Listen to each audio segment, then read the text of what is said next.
from Brunei Darussalam. I work for the Safety, Health and Environment National Authority. I've just embarked in chemical recently, last year.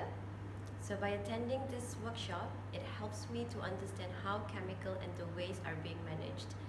And in this workshop, there's an interactive session.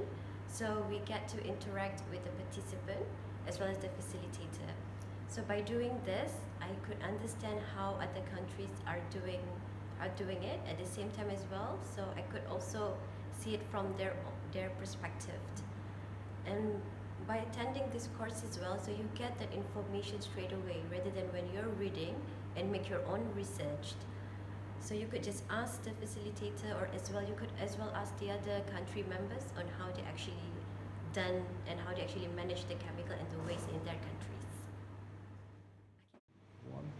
I'm Senior Superintendent Renato Marcial from the Philippines, and I'm lucky enough to be part of this workshop because I believe this is really very important, especially on our part as the first responders.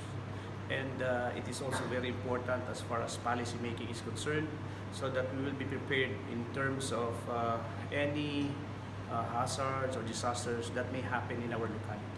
So I really appreciate and of course extend our sincerest appreciation to the organizer.